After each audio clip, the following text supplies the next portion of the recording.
Unibatizo mtoto. Niambie. Baba naomba nisamehe baba. Nikusamehe? Ndio kunichazia. Niambie ugonjwa nani? Baba naomba nisamehe mimi. Niambie ugonjwa nani? Tena kuuliza swali. Unajibu swali. Baba naomba nisamehe. Sikusamehe nakwambia. Sogea. Baba naomba nisamehe.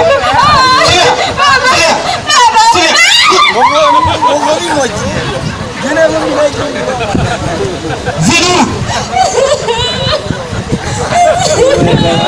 Unataka kunivunja mtoto? Nataka niwazimu ndani mama anakimbia.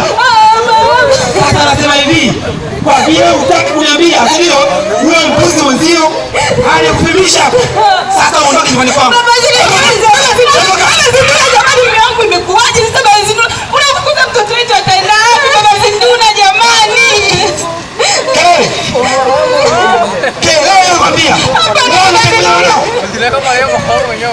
Bwana kuuliza.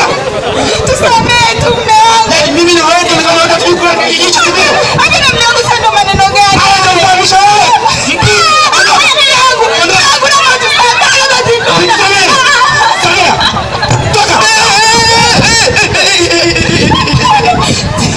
Mzee zangu. Kulikoni? Kulikoni nini? Nimeacha safari zangu kwa ajili yako. Nasikia yekeo mnani. Mzee Kombo, una matatizo gani wewe? Mmenitaje? Mzee Kombo, una matatizo gani? Mimi sio Mzee Kombo wewe. Nakwambia mimi sio Mzee Kombo. Nani? Mzee Mkopa. Wewe, wewe Ziduna. Kafanyeje? Usitakae mimi. Wewe Ziduna. Kafanyeje? Umekuwa kipofu siku hizi, si ndio? Kafanyeje? Umekuwa kipofu na kuuliza kafanyeje Ziduna? Ziduna una ujauzito. Mtoto darasa 6 mwenzangu. Akasema mali zetu. Mwenzangu. Hebu ndugu yangu naomba nikwambie kitu kimoja mwenzangu. Mtoto ameonyea mkono, utaukata. Usilize masuala ya kitoto ule kiti. Sasa ukata mkono wangu mimi. Unafanyaje? Mtasafisha. Unasafisha, maisha mengine yanaendelea. Ndugu yangu, upasi kumtupia mama Ziduna peke yake. Mnabidi mshirikiane. Jinsi ya kumlinda Ziduna, kumpima vya akili, mpaka kimwili ni muhimu kwake ili ajifungue salama. Ndugu zangu mlikopo hapa mnaangalia na mzee mwenzangu, kumfukuza mtoto ndani ya nyumba ni ukatili wa kijinsia. Mzee mwenzangu, piga mlokode. Wae bwana Ziduna hii. Atende wapi? Yaani hivyo kuna gari kubwa sana. Wewe kile usinichanganye. Tena usiamini na akili ujue. Zimasi akoa. Amekuwa anatoa. Sasa nasema hivi, wewe ushauri wako unanipa wewe na mke wako. Kaa hapo kwenye mikoba. Nikisimama wote nikimwasi muone. Shemeji. Baba Ziduna, hebu punguza jazba. Kama kosa imeshatokea, ukibali kama ukifanya fujo hapa ndio ndio. Nyamaza mwenyekiti, nyamaza. Usichanganye. Mama mwenyekiti, naomba uniambie mume wangu kama ulivyoniambia mama mwenyekiti. Jamani. Mwenyekiti mshikilie. Baba Ziduna, nilichokutana na shoga yangu pale Kigoma kule, nikamwambia kwamba sasa hivi serikali yetu inasema kwamba endapo mtu akija amepata ujauzito shuleni, akishajifungua salama, anaweza kuendelea na masomo yake. Sio mwisho wa ndoto za Ziduna shemeji. Kwani unakuwa hivyo? Mwenyekiti anachanganya na kuona. Yaani wewe na utuzi wako mimi naona hapa unaamini sina akili, si ndio? Yaani Ziduna ina shule ya tumbo lake. Wewe, msemo. Anachokuambia mke wangu ni sahihi. Sasa hivi serikali imetoa fursa kwa wanafunzi wote. Akipata ujauzito akiwa shuleni, anaweza tena kuendelea na masomo yake. Endapo kujifungua, mzee mzangu unakoma wapi? Shida yako wewe haudi kwenye vikao. Mzee mzangu, nimeongea mengi ya busara, lakini hata uchao kama mshame.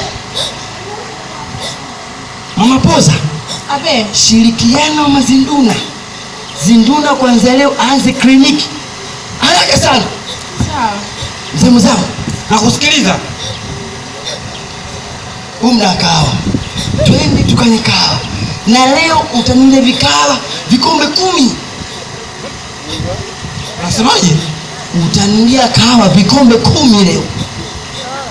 Kwa vile umeingilia ugomvi wangu na familia yangu, kikombe kimoja tu. Acha ubaili bwana. Nishakwambia hivyo. Nizalisha pesa kikombe kimoja. Mama kimu ni kiti.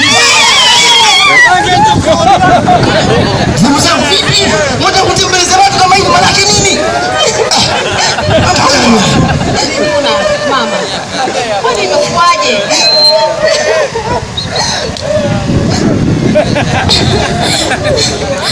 Wazazi wangu mliokuwa hapa naomba mnisikilize. Na watoto wenzangu kama mko hapa naomba mnisikilize. Mnaniona mimi Zinduna. Mimi mwenzenu nimepata mimba kwa vishawishi. Na tamaa mimi imeniponza. Nilikuwa nataka vitu vizuri. Kuna mkaka alikuwa ananipa lift ya bodaboda hadi shule kila siku. Alikuwa ananiletea na zawadi ya chipsi na vichwa vya kuku, anambia usiogope. Akawa ananiambia wewe kula tu, hamna mtu anayekuona. Mimi nikawa nakula na nikawa naenda kila siku. Kwa hiyo mimi mwenzenu tamaa zimeniponza. Kwa watoto wenzangu mliokopo hapa, naomba msiwe na tamaa kama ya Zinduna. Mwasikilize wazazi wenu na pia msome kwa bidii, msiache elimu. Lakini wazazi wangu, naomba msiwezeshe watoto kwa umri mdogo, maana wamepata mimba kwa vishawishi. Na pia wanaweza kuendelea na shule pindi watakapojifungua salama. Msiwakatishe ndoto zao. Mama.